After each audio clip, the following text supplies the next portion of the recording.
Hello दोस्तों, आपके अपने चैनल एसजी नॉवल वर्ल्ड में आप सबका स्वागत है। ऐसे ही रोचक स्टोरी के लिए चैनल को सब्सक्राइब जरूर कर लीजिए। आइए अब एपिसोड कंटिन्यू करते हैं। Episode 271 drug. अब आगे। आहार्य के जाने के बाद इत्ती बेड पर बैठकर जो कुछ देर पहले हुआ उसे सोचकर मुस्कुराने लगी। उसने पिलो उठाकर उसे कसकर हक किया और ऐसे ही खोए हुए लेट गई। आहार्य अभी रास्ते में ही था कि उसे ऋतिक का कॉल आया। उसने कॉल पिक तो उधर से ऋतिक की थोड़ी टेंस्ड आवाज आई, बॉस, अम्मा की अचानक तबीयत खराब हो गई, मुझे उन्हें हॉस्पिटल लाना पड़ा। मैं पार्टी एंड डिस्को। आहार्य ने उसे बीच में टोकते हुए कहा, इट्स ऑक, आई विल हैंडल, तुम उनका ख्याल रखो। इतना कहकर उसने कॉल डिस्कनेक्ट कर दिया। Moss View Hotel. वैसे तो पार्टी सिर्फ थर्ड फ्लोर एरिया में होने वाली थी, लेकिन उसके बावजूद आज होटल को बाकी लोगों के लिए सीज्ड कर दिया गया था। होटल में एंटर करने के लिए सब अपना इनविटेशन कार्ड मशीन में स्वाइप करते, जिसका मशीन एक्सेप्ट स्टेटस शो करती। सिर्फ उन्हीं लोगों को अंदर जाने दिया जा रहा था। असल में जिनका नाम कल ऋतिक ने पास किया था, उन्हीं का नाम और डिटेल्स मशीन में इंस्टॉल थी। सब ऑटोमेटिक था। ऐश्वर्या ने देखा तो अपने साथ आए आदमी से घबराते हुए बोली, मेरा नाम तो हटा दिया गया होगा, आखिर सिंह कॉरपोरेशन ने मुझे ब्लैकलिस्ट जो कर दिया है।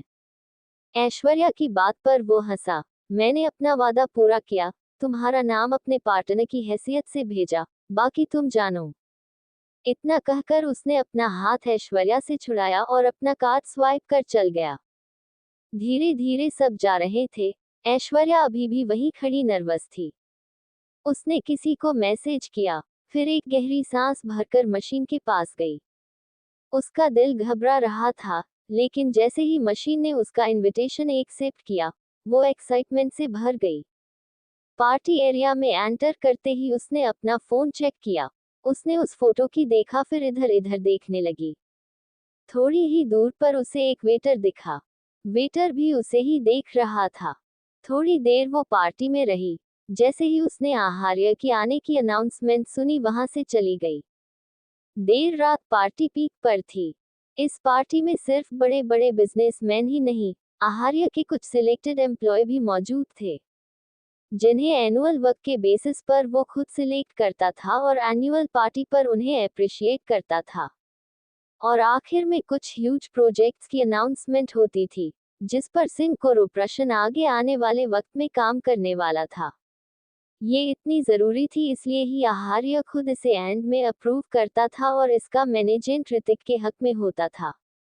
पार्टी स्मूथली चल रही थी। कुछ लोगों को ऋतिक की गैर मौजूदगी खटकी, आखिर वो आहार्य के साथ हर जगह होता था, तो फिर आज जितने लोग उतनी सोच। पार्टी ऑलमोस्ट एंड पर थी। पूरे वक्त आहार्य का ध्यान बार बार अपने फोन पर या अपनी घड़ी पर था। वो तो बस वक्त काट रहा था। पार्टी कितनी भी जरूरी हो, अगर ऋतिक होता तो बेशक वो बीच पार्टी से चला जाता। क्योंकि वो सेंटर ऑफ अट्रैक्शन था, तो सबने ये बात नोटिस की। इस वक्त वो सोफे पर अकेला था, उसका ध्यान फोन पर था। Sir drinks. आहार्य ने ऊपर देखा तो एक वेटर था। उसने इशारे से मना कर दिया। ऑक्सर। आहार्य दोबारा अपने फोन में देखने लगा। वेटर मुड़ा ही था कि अचानक उसके हाथ से ट्रे छूट गई। उसमें रखी ड्रिंक्स आहार्य के कपड़ों पर जा गिरी। यहाँ तक कि उसके फोन पर भी। What the hell. आहार्य झटके से उठा और उसे गुस्से से देखने लगा। सबका ध्यान उनकी ओर चला गया। कुछ लोग तो वेटर पर भड़क गए। वेटर बार बार आहार्य से माफी मांग रहा था। आहार्य की ऐसी फितरत नहीं थी जो छोटी छोटी बात पर सीन क्रिएट करे। ऐसा वो तभी करता था जब इत्ती से जुड़ी कोई बात हो, वरना वो जाने देता था। इट्स ऑक, तुम जाओ। होटल मैनेजर उसके पास आते हुए बोला, सर मैं आपको रूम दिखा देता हूँ। आहार्य ने देखा उसका पूरा सूट खराब हो गया था। मैं मैनेज कर लूंगा। मैनेजर से इतना कहकर वो पार्टी एरिया से चला गया। उसे मालूम था कहाँ जाना है। इस होटल में उसका खुद का एक रिजर्व्ड रूम था, जो उसकी हाजिरी गैर हाजिरी में उसी के लिए रिजर्व्ड रहता था। आहार्य जब रूम में एंटर हुआ, वैसे ही दूर लॉक हो गया। ये कोई हैरानी की बात नहीं थी, वहां के सारे डोर्स ऑटोमेटिक थे। रूम में अंधेरा था। आहार्य ने पूरे रूम में एक अलग तरह की खुशबू महसूस की, जिसे इनहेल करते ही वो अजीब सा फील करने लगा। वो अलर्ट हो गया, उसने जल्दी से स्विच ऑन किया। उसी वक्त उसे अपनी गर्दन में कुछ चुभता हुआ महसूस हुआ।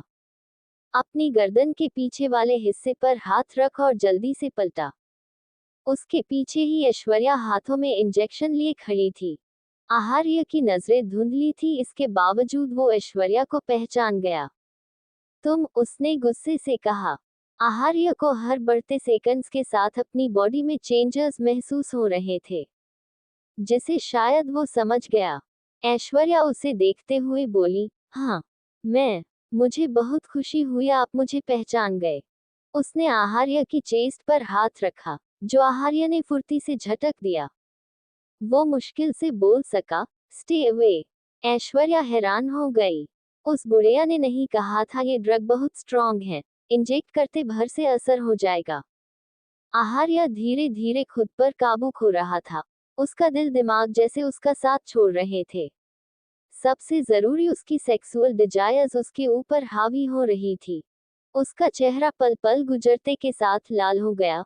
उसे महसूस हुआ जैसे हजार चींटियां उसके शरीर पर हरकत कर रही हों। वो बहुत तकलीफ में था। ऐश्वर्या फिर उसके नजदीक आए और प्यार से बोली, तकलीफ हो रही है? मैं आपकी तकलीफ दूर कर सकती हूँ। उसके हाथ ने आहार्य की टाई को ढीला किया। ड्रग के नशे से आहार्य की आंखें लाल तो हल्की सी भर आई। वो बेहिसाब कोशिश कर रहा था खुद को काबू करने की। उसके खोते हुए दिमाग में सिर्फ एक ही बात थी, अगर आज उसने काबू खोया तो सब बर्बाद हो जाएगा। और इत्ती इत्ती का हल्का सा अक्स आते ही उसने पूरी ताकत से ऐश्वर्या को दूर धकेला। वो खुद खड़े रहने के लिए स्ट्रगल कर रहा था। उसी वक्त दूर पर कोई जोर जोर से नॉक करने लगा। ऐश्वर्या ने एक नजर दूर को देखा और दांत पीसते हुए बोली, पता नहीं कौन है। खैर, उसने इग्नोर किया। आहार्य ने तो कुछ सुना ही नहीं था। कब तक मुझे खुद से दूर धकेलोगे? कब तक खुद को काबू करोगे? भले ही तुम कितने भी स्ट्रांग हो, तुम पर इतने स्ट्रांग ड्रग का असर एकदम से नहीं हुआ तो क्या हुआ? बस 10 मिनट, उसके बाद तुम खुद को मुझे सौंप दोगे। ऐश्वर्या ने दांत पीसते हुए कहा। आहार्य एक कदम पीछे हो गया। वो अपने जहन को काबू कर रहा था, खुद को काबू कर रहा था। वो दीवार से टिकर गहरी गहरी सांसें लेने लगा। वो जितना खुद को काबू करता उतना उसे तकलीफ होती। ऐश्वर्या ने अपने लिए वाइन निकाली और उसका घूंट भरते हुए बोली, मिस्टर सिंह, मैं आपको एक बात बताना तो भूल ही गई, इस ड्रग का कोई एंटीडोट नहीं है सिवाय इंटरकोर्स के। अगर आपने खुद को ज्यादा प्रेशराइज किया तो आप मर भी सकते हैं, बट डोंट वरी, मैं आपको मरने नहीं दूंगी। वो हंसने लगी। आहार्य ने गहरी गहरी सांस लेते हुए अपनी लाल आंखों से उसे गुस्से से घूरते हुए कहा, आई एम मैरिड। वो बस इतना ही कह पाया। उसका गला, मुंह, होंठ सूख गए थे। पहले उसे अजीब सा फील हो रहा था, लेकिन अब ये बेतहाशा दर्द में बदलता जा रहा था। उसकी बात सुनकर ऐश्वर्या ने मुंह बनाया। उसे इत्ती का ख्याल आया। वो अपने दांत पीसते हुए बोली, तुम्हारी वो बीवी, मुझे नफरत है उससे। इतनी घमंडी लड़की मैंने आज तक नहीं देखी। एनीवेज, कल उसकी शक्ल देखने लायक होगी। मैं हमारी अच्छी अच्छी पिक्स भेजूंगी उसे। उसने आहार्य का चेहरा देखा जो पसीने से तर था। क्यों खुद को तकलीफ दे रहे हैं, जब मैं आपको प्लेजर दे सकती हूँ? वैसे एक बात और, आपकी मदद इस वक्त सिर्फ मैं कर सकती हूँ, आपकी वो बीवी तो बिल्कुल नहीं। आई एम श्योर वो आपको हैंडल ही नहीं कर पाएगी, एंड आप भी अपनी लवली वाइफ को तकलीफ नहीं देना चाहेंगे। उसने वाइन ग्लास टेबल पर रखा। Now time's up, let's have fun together. वो आहार्य के करीब आए और उसके चेहरे पर उंगलियां चलाने लगी। आहार्य ने उसका गला पकड़ा, उसके हाथ कांप रहे थे। Don't touch me otherwise I will kill you, वो लड़खड़ाती जबान से बोला। उसने अपनी पकड़ कसने की कोशिश की, लेकिन उसके हाथ में स्ट्रेंथ ही नहीं थी। ऐश्वर्या मुस्कुराए, एक बार मेरे हो जाए उसके बाद आप मुझे मार नहीं सकते, आपको मेरी रिस्पॉन्सिबल लेनी होगी। इत्ती बेड पर लेटी करवटें बदल रही थी। वो बेचैनी से उठकर बैठ गई। मैं जल्दी आ जाऊंगा है बस कहना आता है। मुझे इतना अजीब सा क्यों फील हो रहा है, पता नहीं कब खत्म होंगे ये पीरियड्स। उद्धरण चिन्ह। उसने फोन उठाया और आहार्य को कॉल किया। ऐश्वर्या आहार्य के चेहरे के नजदीक थी। कॉल रिंग होने की आवाज सुनकर वो चिढ़ गई। उसने आहार्य की पॉकेट से फोन निकाला तो उस पर इत्ती की फोटो थी। फोन स्क्रीन को घूरते हुए वो आहार्य से बोली, आपकी बलवद वाइफ का फोन है, उठाऊं? उद्धरण चिन्ह। इत्ती का नाम सुनते ही आहार्य का दिल गिल्ट से भर गया। उसने जल्दी से हाथ बढ़ाया, उतने में ऐश्वर्या ने उसका फोन बेरहमी से जमीन पर फेंक दिया। फोन के टुकड़े टुकड़े हो गए। इसी के साथ फोन बजना बंद हो गया और आहार्य का दिमाग सुन्न पड़ गया। अब वो कुछ नहीं सोच पा रहा था। अब कोई हमारे बीच नहीं आएगा, कहते हुए वो फिर आहार्य के चेहरे के करीब बढ़ी। उसी वक्त किसी ने तेजी से डोर खोला। ऐश्वर्या चौंक गई। उसने उस ओर देखा। तुम कौन हो? उद्धरण चिन्ह __ जब मैंने ऑलरेडी कहा है कि इत्ती और आहार्य पूरी सीरीज में अलग नहीं होंगी तो आप सब इतने नर्वस क्यों हैं? मैंने ऑलरेडी कह रखा है, चाहे किसी को बोर लगे या कुछ भी, इत्ती आहार्य साथ रहेंगे, सेपरेशन नहीं होगा। दूसरी बात यार, ऐसा कैसे हो सकता है कि आहार्य को सब ऑलरेडी मालूम हो कौन उसके खिलाफ क्या प्लानिंग कर रहा है? ये इलॉजिकल नहीं होगा। आखिर हीरो टाइम ट्रैवल थोड़ी करते हैं। अब सब कहेंगे वो पावरफुल है, तो इसका मतलब ये थोड़ी हुआ कि वो बस यही पता करता रहे कौन उसका दुश्मन है, कौन उसके खिलाफ क्या प्लानिंग करता है। आई एम सॉरी, मेरी नज़र में ये काफी इलॉजिकल है। लॉजिकली देखे तो पावरफुल मीन्स अगर उस पर कोई मुसीबत आ रही है या वो किसी मुसीबत में फंसा तो वो उससे निकलने की काबिलियत रखे। मुझे इसी टाइप की स्टोरी पढ़ना और लिखना पसंद है, न कि वो जिसमें हीरो को ऑलरेडी सब पता हो। भाई वो क्या क्या देखे, हीरोइन के नखरे, अपनी लाइफ जिए या दुश्मनों की जिंदगी में ताका झांकी करें। खुद सोचकर देखो, ये बड़ा इलॉजिक है। खैर मीतल, मैं समझ गई आपकी इच्छा। डोंट वरी डियर फर्थर, एक सीन में जो आप कह रहे हो वही होगा। आप सेटिस्फाई होंगी। एंड आप सब प्लॉट एंजॉय कीजिए, सब अच्छा ही होगा। कोई लॉन्ग लीप नहीं, कोई सेपरेशन नहीं, जस्ट ट्रस्ट मी। और थोड़ा ट्विस्ट लाना था। फिर सब मुझे कहते हैं मैं लवी डोवी प्यार प्यार लिखती हूँ, स्टोरी बोरिंग है, मुझे लिखना नहीं आता। ये राइटर तो कुछ ट्विस्ट नहीं लाती, बस क्यूट सीन्स एटसी। वेल, मुझे बुरा नहीं लगता। I accept it. एपिसोड 272, आहार्य's immense पेन। उस शख्स ने बिना वार्निंग दिए ऐश्वर्या को आहार्य से दूर धकेल दिया। वो मुस्कुराते हुए बोला, by the way I am Anant. उसके पीछे एक वेटर भी था। कुछ देर पहले उसी ने दूर खटखटाया था।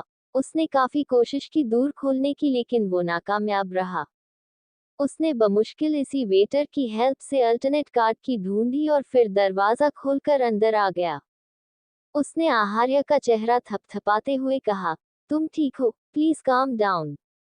आहार्य मुश्किल से आंख खोल पा रहा था। उसके इंटरनल ऑर्गन्स में इतना दर्द था जो अब उसकी बर्दाश्त से बाहर था। गिरने से ऐश्वर्या की कोहनी छिल गई, साथ ही उसका पैर भी मुड़ गया। उसने सोचा नहीं था ऐसा होगा। उसे न्यूज मिली थी कि ऋतिक पार्टी में नहीं है, उसके अलावा कौन ही आहार्य को बचाता। लेकिन ये इंसान कौन था जिसने अचानक आकर सब खराब कर दिया था? अगर वो पकड़ी गई तो जिंदा नहीं बचेगी। यही सोचकर वो उठी और वेटर को धकेलकर भागने लगी। उसे पकड़ो, अनंत चिल्लाया। सदमे में खड़ा वेटर जल्दी से ऐश्वर्या के पीछे भागा। अनंत के लिए अभी ऐश्वर्या से ज्यादा जरूरी आहार्य को होश में लाना था। उसने सहारे से आहार्य को बेड पर लेटाया। आहार्य की सांस धीमी हो रही थी। उसका चेहरा लाल था, बॉडी पर रैशेस पड़ने लगे थे।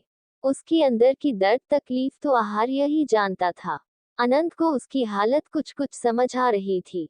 उसने डॉक्टर को कॉल किया और फिर कुछ सोचकर ऋतिक को। आहार्य उठकर बैठ गया। वो अंदर से तकलीफ से मर रहा था। अनंत उसे काम करते हुए बोला, प्लीज काम डाउन, लो पानी। उद्धरण चिन्ह। उसने साइड से पानी उठाया और उसे पिलाने की कोशिश की। ड्रग ने इस कदर असर दिखाया था कि आहार्य के चेहरे, हाथ, गर्दन की नीली नसें भयंकर तरह से दिखाई पड़ रही थी। अनंत उसे काम करने के अलावा कुछ नहीं कर सकता था। बढ़ते वक्त के साथ आहार्य की हालत बद से बदतर होती जा रही थी। आखिर वो भी इंसान था, कब तक दर्द बर्दाश्त करता? कुछ ही देर में डॉक्टर आ गए। वो आहार्य को देखते ही समझ गए। उन्होंने उसे इंजेक्शन दिया लेकिन उसका कोई असर आहार्य पर नहीं हुआ। कुछ ही देर में ऋतिक वहां हड़बड़ाते हुए पहुंचा। बॉस! उद्धरण चिन्ह। इन्हें क्या हुआ? आहार्य की बिगड़ी हालत देख वो कांप गया। इन्हें ड्रग दिया गया है। इनकी हालत बहुत खराब है। मैंने इन्हें दर्द और नींद का इंजेक्शन दिया जिसका इन पर कोई असर नहीं हुआ। शायद ड्रग बहुत स्ट्रांग है। मैं तो हैरानी हूँ ये खुद को कैसे काबू कर पा रहे हैं। आप प्लीज कुछ कीजिए न। किस काम के डॉक्टर हैं आप? Can't you see? ये कितनी तकलीफ में हैं? ऋतिक चिल्लाते हुए बोला। उसने पहली बार आज आहार्य को ऐसे तकलीफ से जूझते देखा था। हमेशा हर प्रॉब्लम को कामली हैंडल करने वाला वो आज कितना तड़प रहा था। ऋतिक की आंखें धुंधली हो गई। उसने अपनी आंखों को छुआ तो उसे गीलापन महसूस हुआ। वो रो रहा था। उसे हैरानी नहीं हुई। आहार्य उसके लिए बेहद जरूरी जो था। डॉक्टर प्लीज कुछ कीजिए, अनंत ने परेशानी से कहा। डॉक्टर हिचकिचाते हुए बोला, इंटरकॉस। उद्धरण चिन्ह। दोनों ध्यान से डॉक्टर की बात सुनने लगे। बस इंटरकोर्स ही एक ऑप्शन है। आप इन्हें इनकी वाइफ के पास ले जाए। बट एक प्रॉब्लम है। मैंने सिम्पटम्स चेक किए। ये ड्रग काफी रेयर है। ये आपकी सेक्सुअल एबिलिटी को 20 गुना तक बढ़ा देता है। मैं सीधे लफ्जों में कहूँ तो 20 लड़कियां इंडिविजुअल की इनके साथ इंटीमेट हो तब इन पर से असर खत्म हो सकता है। किसी एक लड़की का इन्हें हैंडल करना इट्स रिस्की। आई थिंक आप समझ रहे हैं। ऋतिक सोच में पड़ गया वो क्या करें। अगर वो आहार्य को इत्ती के पास लेकर गया तो आहार्य उसे कभी माफ नहीं करेगा। आखिर वो अनजान नहीं था वो इत्ती से किस हद तक प्यार करता है। वो वही लड़की है जिसकी उदासी, एक खरोच भी उसे पागल कर देती है। और किसी और लड़की का तो वो सोच भी नहीं सकता था। इससे सब बर्बाद हो जाएगा। अनंत ने जब ऋतिक को सोच में देखा तो गुस्से से बोला, सोचना भी मत। कोई ऑप्शन नहीं है मेरे पास। ऋतिक अपना दिल सख्त करते हुए बोला। तभी उन्होंने आहार्य की कांपती आवाज सुनी। माँ मुझे उसके पास बिल्कुल मत ले जाना। मैं उसे हर्ट नहीं कर सकता। वो बर्दाश्त नहीं कर पाएगी। माँ मैं ठीक हूँ। उसे कुछ मत बताना। मैं कल तक ठीक हो जाऊंगा। उसकी आवाज कमजोर और धीमी थी। आहार्य ने अपनी टाई खींची और अपनी धुंधली आंखों से ऋतिक को देखते हुए बोला, मुंह मुझे बांध दो। माँ मैं उसे हर्ट नहीं कर सकता। बॉस! ऋतिक का दिल भारी हो गया। आहार्य ने ताकत लगाकर थोड़ा तेजी से कहा, डी do as I said. Anant भारी कदमों से आगे आया और उसने आहार्य का हाथ टाई से बेड के हेडरेस्ट पर बांध दिया। ऋतिक जितनी भी कोशिश करता, उसकी आंखों से आंसू रुक ही नहीं रहे थे। उसने बेबसी से अपनी मुट्ठी कस ली।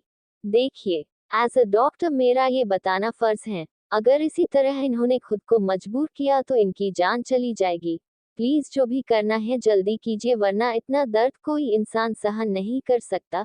इनकी दिमाग की नसें फट सकती हैं। इनका हार्ट फेल हो सकता है। इनके ऑर्गन्स डैमेज हो सकते हैं। ऋतिक ने देखा, आहार्य के माथे की नसें किस कदर जाहिर हो रही थी।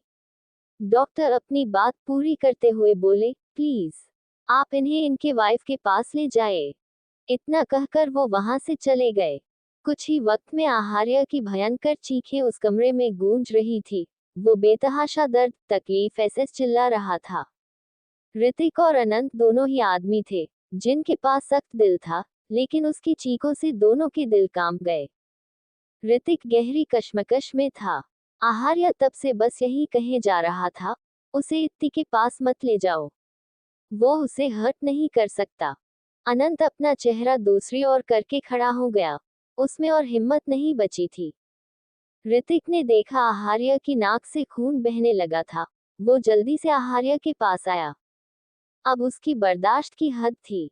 आगे चाहे जो भी हो, आहार्य उसे जान से ही क्यों न मार दे, वो अफसोस नहीं करेगा। लेकिन अब वो फैसला कर चुका था। उसने आहार्य ले हाथ खोले और जल्दी से उसकी नाक पर रुमाल रखा। I am sorry boss. मैं सेल्फिश हो रहा हूँ। बेशक मैं जानता हूँ आप उनसे बहुत प्यार करते हैं। उन पर एक तकलीफ बर्दाश्त नहीं कर सकते। आप उनके लिए इतनी तकलीफ बर्दाश्त कर रहे हैं ताकि उन्हें हर्ट ना हो। आपको इसकी भी फिक्र नहीं कि आप अपनी जान पल पल गवा रहे हैं। तो आप भी वही प्यार डिजर्व करते हैं। उनका भी तो फर्ज बनता है वो खुद तकलीफ सहकर आपको इस तकलीफ से निकाले। क्या बकवास कर रहे हो तुम? अनंत गुस्से से बोला। जो कर रहा हूँ सही कर रहा हूँ। उद्धरण चिन्ह। डोंट डू दैट वो अंडरस्कोर। ऋतिक ने उसकी बात बीच में काट दी। ट्रस्ट मी, अगर बॉस को कुछ हो गया तो वो भी बर्दाश्त नहीं कर पाएंगी। मेरे रास्ते से हट जाओ। लिसन, मैं अपने हस्बैंड से बहुत प्यार करती हूँ। इनफैक्ट उनके बिना मैं अपनी लाइफ नहीं मैं एक दिन भी इमेजिन नहीं कर सकती। अनंत के जहन में इत्ती की कही बात ताजा हुई। वो न चाहते हुए साइड हट गया। ऋतिक आहार्य को मुश्किल से संभालते हुए वहां ले गया। अब कमरे में सिर्फ अनंत मौजूद था। उसने अपनी मुठ्ठियां कस ली। आई प्रॉमिस, आज रात तुम्हें जितनी तकलीफ सहोगी उससे कहीं ज्यादा मैं उस घटिया लड़की को दूंगा। ऋतिक आहार्य के रूम के बाहर खड़ा था। उसका खुद का दिल नहीं मान रहा था ऐसा करते हुए, लेकिन उसने खुदगर्ज बनकर आहार्य को चुना। उसने हाथ बढ़ाकर दरवाजा खोला तो रूम में अंधेरा था। वो आहार्य को संभालते हुए रूम में एंटर हुआ। आज आसमान में बादल थे। चांद कभी दिख रहा था तो कभी छुप रहा था। उसने एक हल्की रोशनी में बेड और उस पर सोई इत्ती की झलक देखी। अगले ही पल उसने आहार्य को छोड़ दिया, जिससे आहार्य सीधे इत्ती पर जा गिरा। इत्ती जो गहरी नींद में थी, उसने डर कर आंखें खोली। वो डर से चीख पड़ी थी। ऋतिक ने जाते हुए उसकी सुनी थी। वो तेज कदमों से रूम से बाहर निकल गया। जाने से पहले उसने दरवाजा बाहर से लॉक कर दिया। एपिसोड 273, उसका रेप कर रहा था। अब आगे। इत्ती ने जैसे ही आहार्य की फ्रेगनेंस फील की वो रिलैक्स होते हुए बोली, आपने मुझे डरा दिया, जानबूझकर किया ना आपने ऐसा। आहार्य का दिमाग पूरी तरह से ड्रग के काबू में था। वो क्या कह रही थी उसे कुछ सुनाई नहीं दे रहा था। वो इत्ती को गर्दन को इनहेल करने लगा। उसकी नेचुरल फ्रेगनेंस और उसकी सॉफ्ट स्किन को छूते ही उसने डिजायर्स बेकाबू होने लगी। वो अंधेरे में उसके चेहरे गले को छूने लगा। वो क्या कर रहा था ये उसके दिमाग तक नहीं पहुंच रहा था। बस ये करके उसे सुकून मिल रहा था। इत्ती अंधेरे में कुछ देख नहीं पा रही थी। उसने अपना चेहरा इधर उधर घुमाया। क्या कर रहे हैं आप? मुझे बहुत तेज नींद आ रही है, उठिए। उद्धरण चिन्ह। उसने आहार्य का हाथ हटाया तो आहार्य एग्रेसिव हो गया। उसने इत्ती की कलियों को बेड पर दबा दिया। इत्ती हैरान हो गई। आपने ड्रिंक की है क्या? लाइट्स ऑन कीजिए, अभी बताती हूँ आपको। वो बार बार अपना हाथ छुड़ाने की कोशिश कर रही थी। अभी तक उसे कुछ अजीब नहीं लगा। उसे लगा आहार्य बस उसे परेशान कर रहा है।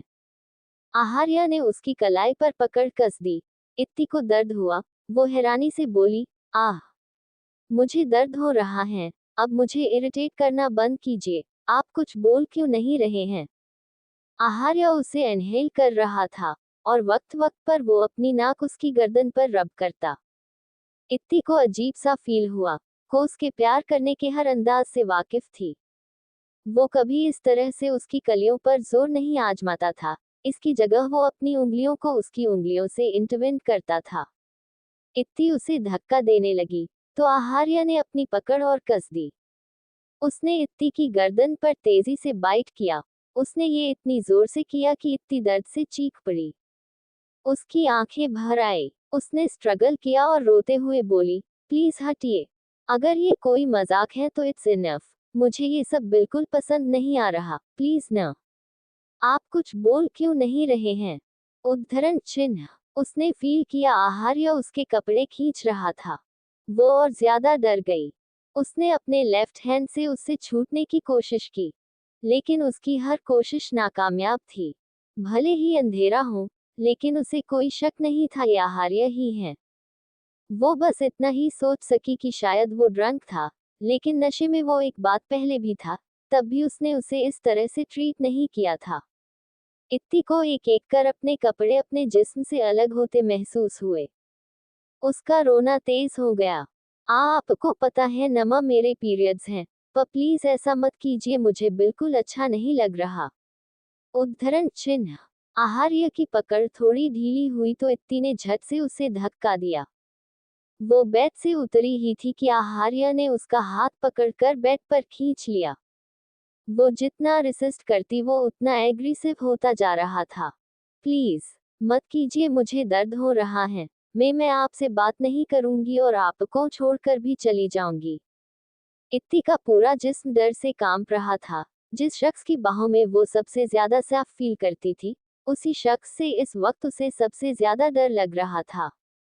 जिसका हाथ उसके जिस्म से पर इतनी करीने से चलता था, जो अपनी डिजायर्स के पीक पर होते हुए भी उसी कंफर्ट का ध्यान रखना था, आज वही उससे इस कदर जिल्लत से पेश आ रहा था। इतनी स्ट्रगल करते करते थक गई। जब वो बिना रहम करे उसके नजदीक आया, वो तेजी से चीख पड़ी। उसने अपने कांपते हाथों से आहार्य के शोल्डर को पकड़ा। उसमें जान नहीं बची थी। अपने पीरियड्स की वजह से वो पहले ही कमजोर थी। इत्ती ने कसकर अपनी आंखें बंद कर ली। उसे बहुत तेज दर्द हो रहा था, जो वक्त के साथ साथ बढ़ता जा रहा था। वो तेजी से रो रही थी, बार बार उसे छोड़ने के लिए कह रही थी, I be beg, why you please leave me. आप सुन क्यों नहीं रहे हैं? प्लीज मुझे छोड़ दीजिए। अब तो उसकी आवाज भी हल्की पड़ने लगी। आहार्य उसे किसी जानवर की तरह काट रहा था। उसी लड़की को जिसे हल्का सा बाइट करने के बाद वो उससे कई कई बार पूछता था, कहीं उसे दर्द तो नहीं हो रहा। इस वक्त वो जिस पर इतनी बेरहमी दिखा रहा था, वो वही थी जिसके करीब आते वक्त वो कोई दफा पूछता, वो कंफर्टेबल तो है ना? उसे किस करता, उससे बातें करता। एक न उसने उसे किस किया, बस अपनी हैवानियत जाहिर की और बात तो दूर एक लफ्ज तक नहीं कहा। उसकी चीखें उसे डराने की जगह सुकून दे रही थी। इत्ती के आंसू सूख गई। उसका हर हिस्सा सुन्न पड़ गया। उसने बेडशीट के कसकर अपनी मुट्ठी में भर ली। वो चाह रही थी वो बेहोश हो जाए ताकि उसे इन सब का एहसास न हो। लेकिन शायद किस्मत उस पर इतनी भी मेहरबान नहीं थी। उसकी सूनी आंखों ने अब झपकना बंद कर दिया। वो चिल्लाना चाहती थी, लेकिन अब उसका गला भी उसका साथ नहीं दे रहा था। उसे अपने जिस्म से कुछ तेजी से निकलता हुआ महसूस हो रहा था। उसे एहसास था ये खून है, जो तेज रफ्तार से बाहर आ रहा था। उसके बर्दाश्त की हद थी। उसने दर्द सहते हुए बेडशीट पर पकड़ कसी तो उसके लंबे नाखून टूटने लगे। उसने ये नाखून जानबूझकर बढ़ाए थे ताकि आहार्य को चिढ़ा सके, और वो चिढ़ता भी था। हर वक्त जब भी उसकी नजर उसके लंबे नाखूनों पर जाती तो वो उसे डांटते हुए कहा, तुम्हें पता है ये कितना अनहाइजेनिक है, इन्हें कट कब करोगी तुम? तो वो चिढ़ते हुए कहती, ये करंटली ट्रेंडिंग है, आपको कुछ नहीं पता, आप मुझसे इतने बड़े जो हैं। मैं तुम्हारे इस ट्रेंड को किसी दिन तोड़ दूंगा, फिर गुस्सा मत करना। लेकिन उसने कभी ऐसा किया नहीं, क्योंकि इत्ती अपने नेल्स का बहुत ख्याल रखती थी। वो उन्हें देख देख कर खुश होती और आहार्य से जबरदस्ती अपने नेल्स की तारीफ करने को कहती। इसलिए उसने कभी उसे फोर्स नहीं किया। जाहिर था उसकी खुशी उसके लिए सबसे जरूरी थी, चाहे वजह कितनी भी स्टूपिड क्यों न हो। और आज उसकी खुशी, उसका दिल, उसका ट्रस्ट सब टूट गया। वजह वो खुद था। आज वो शख्स उसे प्यार नहीं, उसका रेप कर था। एपिसोड 274, बिखरे हुए से दोनों। अब आगे। ऐश्वर्या जंगल में इधर उधर भागे जा रही थी। वो बार बार पीछे मुड़कर देख रही थी। इस वक्त उसके चेहरे पर सिर्फ खौफ था। वो इतना भाग चुकी थी कि उसमें ताकत खत्म हो गई। आखिर एक पेड़ के सहारा लेकर वो रुक गई। जंगल के सन्नाटे से ज्यादा खौफ उसे अपने अंजाम का था। वो बुरी तरफ से हौंफते हुए वही पेड़ से लगकर बैठ गई। ये मैंने क्या किया? उस बुढ़िया की बातों में आकर खुद को इतनी बड़ी मुसीबत में डाल लिया।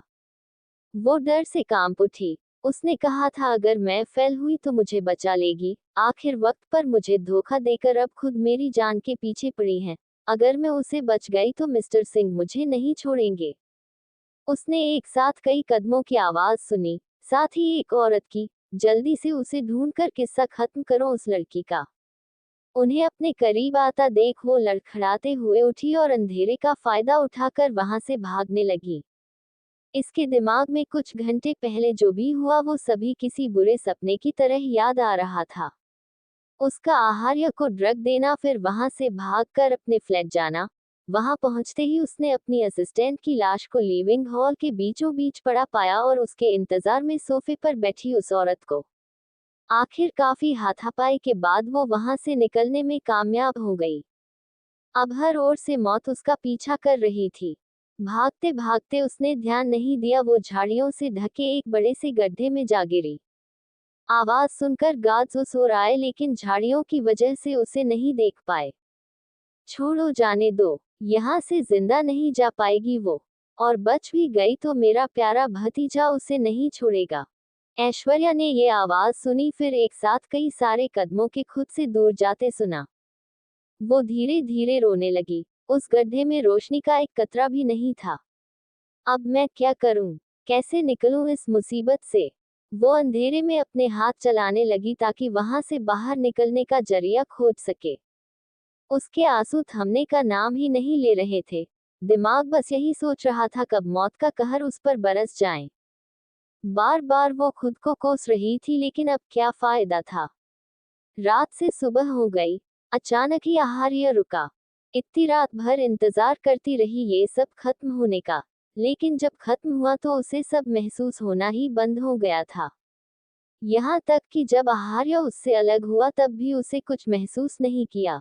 बस उस वक्त उसकी पलकें जरा सी झपकी जब आहार्य ने उसके माथे पर बहुत मोहब्बत से किस किया, जैसा कि वो उसके करीब आने के बाद हमेशा करता था। शायद ये उसकी आदत में शुमार था, जो इस कदर ड्रग्ड होने के बाद भी वो अपनी इस आदत को न भूला। उसके बाद आहार्य उसके साइड में पेट के बल लेट गया। सुबह हो चुकी थी। रूम में रोशनी भी फैल गई थी। इत्ती ने अपनी गर्दन घुमाकर उसका चेहरा देखा, जो उसकी ओर सर किए सोया था। आंसुओं से उसकी नजरें धुंधली थी। वही चेहरा, सब कुछ वही था। फिर जो सारी रात हुआ वो सब क्या था? शायद एक बहुत ही बुरा सपना। इत्ती ने कसकर अपनी आंखें बंद कर ली। हाँ, ये सपना है। बस जल्दी से मैं इस सपने से बाहर निकल जाऊं। फिर मैं उनसे बहुत लड़ाई करूंगी, उसने तड़प कर सोचा। इत्ती की आंख से आंसू बहकर उसके गर्दन पर आए। आंसू ने जैसे ही जख्मों को छुआ, उसे जलन का एहसास हुआ। इत्ती ने झट से अपनी आंखें खोल दी। मंजर वही था। उसका दिल दुखने लगा। ये सपना खत्म क्यों नहीं हो रहा है? उद्धरण चिन्ह। उसने उठने की कोशिश की तो उसका सारा जिस्म दर्द से तड़प उठा। उसे सहारा चाहिए था, कोई सपोर्ट। उसका सबसे जरूरी सहारा उसके पास था, फिर भी वो अकेली थी। वो दर्द में थी, फिर भी उससे कह नहीं पा रही थी। इस वक्त वो खुद को बहुत बेबस महसूस कर रही थी। आखिर उसने अपने दर्द की हद को सहा और उठकर बैठ गई। उसने जल्दी से ब्लैंकेट उठाया और खुद को कवर कर लिया। उसमें इतनी भी हिम्मत नहीं थी कि वो एक नजर भी अपने जिस्म को देखे। उसने हाथ उठाया और अपने आंसू साफ किए तो उसके गाल जलने लगे, यानी उसके चेहरे पर भी जख्म थे। उसने सर घुमाकर आहार्य को देखा, जो पेट के पल उसके नजदीक सो रहा था। इतनी काफी देर तक उसे देखती रही। अचानक उसने महसूस किया वो तो कुछ महसूस ही नहीं कर रही थी। हाँ, उसके जिस्म के साथ उसकी फीलिंग्स भी जख्मी, बुरी तरह से घायल हो चुकी थी। वो उससे दूर जाना चाहती थी। उसने कोशिश की, लेकिन इस कोशिश ने उसे सिर्फ दर्द दिया। वो एक इंच न हिल सकी। आखिर उसने अपना सर अपने घुटनों पर रखा और धीरे धीरे रोने लगी। पता नहीं कितने घंटे गुजरे, वो बस रोती रही, बस एक ही सोच लिए। आखिर उसने कल ऐसा क्यों किया? दोपहर के वक्त आहार्य ने धीरे से अपनी आंखें खोली। उसका सर दर्द से इतना फट रहा था कि कुछ पल वो कुछ सोच ही न सका, यहाँ तक कि उसका जिस्म भी टूट रहा था। जब उसका ज़हन थोड़ा दुरुस्त हुआ तो सबसे पहले उसकी आंखों ने सामने बेडशीट को देखा। बेडशीट का वो हिस्सा खून से सना हुआ था। उसकी आंखें फैल गई।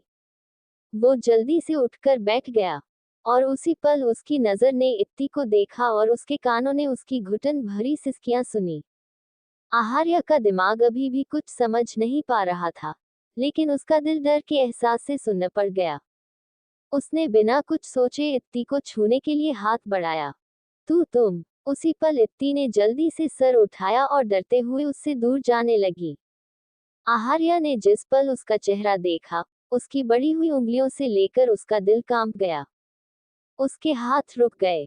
इत्ती को दर्द हो रहा था, फिर भी उसे अपने जिस्म को पीछे धकेला। उसके होने से उसे डर लग रहा था।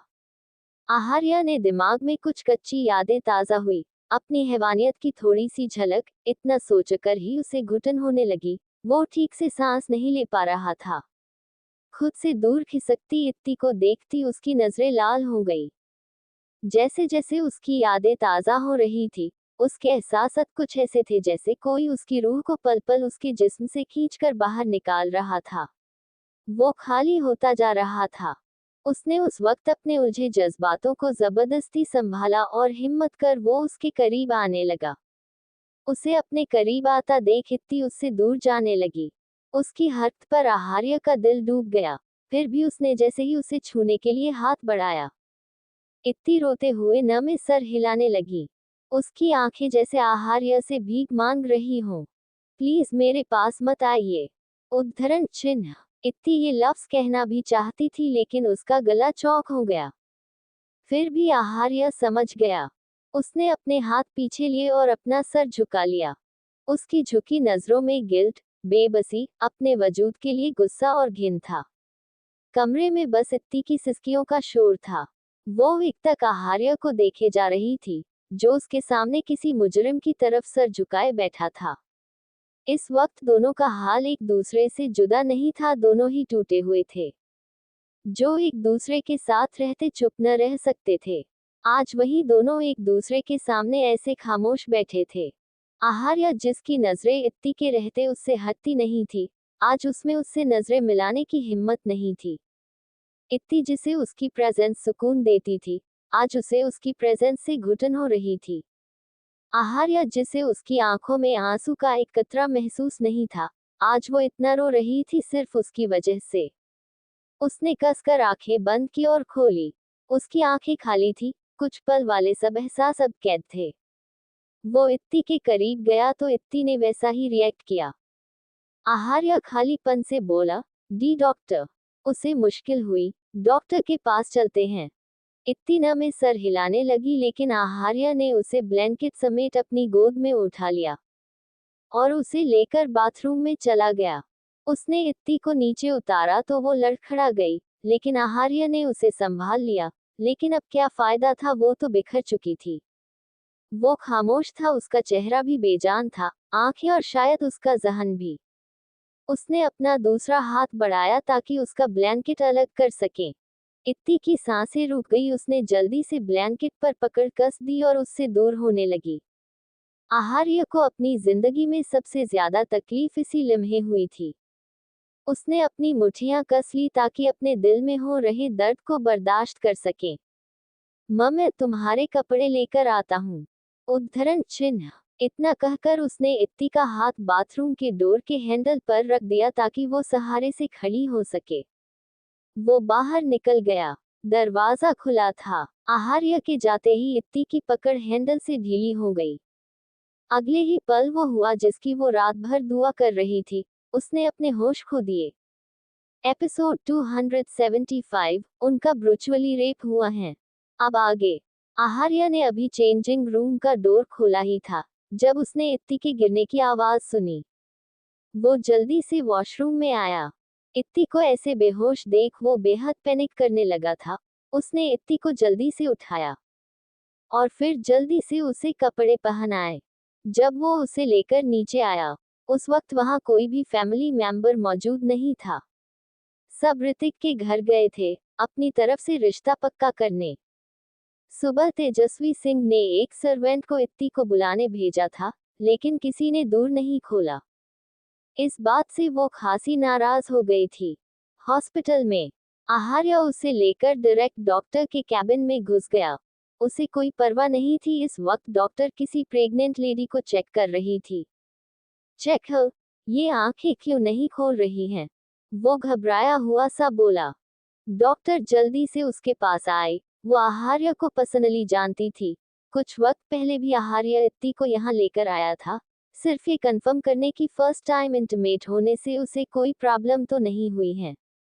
और शादी से पहले भी उसने इसी डॉक्टर से मशवरा लिया था। डॉक्टर ने एक नज़र इत्ती को देखा। वो काफी हद तक समझ गई। उन्होंने बहुत अजीब फील किया। अभी तक आप खड़ी क्यों हैं? वो गुस्से से उस पर चिल्ला उठा। डॉक्टर ने जल्दी से उसे बाहर चलने को कहा। कुछ देर बाद इमरजेंसी रूम के बाहर आहार्य दीवार से टिकर खड़ा था। होने को बहुत सी चीजें थी जिसका हिसाब उसे पूरा करना था, लेकिन अभी उसका जहन सिर्फ इत्ती को सोच पा रहा था। उसकी खुद की हालत कुछ ठीक नहीं थी। उसके बाल बिखरे हुए थी, चेहरे पर रैशेस गहरे होते जा रहे थे। उसकी बेचैन लाल आंखें बस सामने दूर को खुलने के इंतजार में थी। उससे सब्र नहीं हो रहा था। अगर डॉक्टर उसे ये कहकर रिक्वेस्ट न करती कि उसके अंदर जाने से इत्ती को ही प्रॉब्लम होगी, तो वो कभी ऐसे बेबस की तरह बाहर खड़ा न रहता। डॉक्टर जैसे ही बाहर आए, आहार्य जल्दी से उनके पास आया। उसके खुद के कदम लड़खड़ा रहे थे। कैसे हैं वो ठीक हो जाएगी ना? उसे होश आ गया। डॉक्टर उसे रोकते हुए अजीब से लहजे में बोली, उनका बहुत ब्रुचुअली रेप किया गया है। उद्धरण चिन्ह, उसने कहा और आहार्य का दिल ठंडा पड़ गया। डॉक्टर ने आगे कहना जारी रखा, उन्हें इंटीमेट एरिया में स्टिचेस आए हैं और बॉडी पर भी बहुत गहरे जख्म हैं। वो जैसे जैसे इत्ती की हालत एक्सप्लेन कर रही थी, आहार्य को खुद से बेहद नफरत फील हो रही थी। सबसे जरूरी बात, शौक से उनकी आवाज चली गई है, ये टेम्पररी है।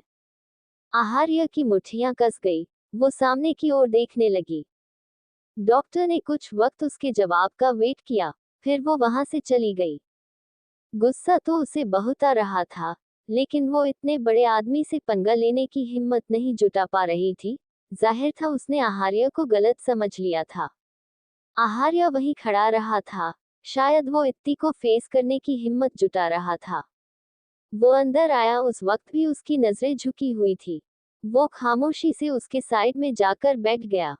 इत्ती इस वक्त बेहोश थी, लेकिन फिर भी आहार्य की हिम्मत नहीं हुई वो सर उठाकर उसे देखे।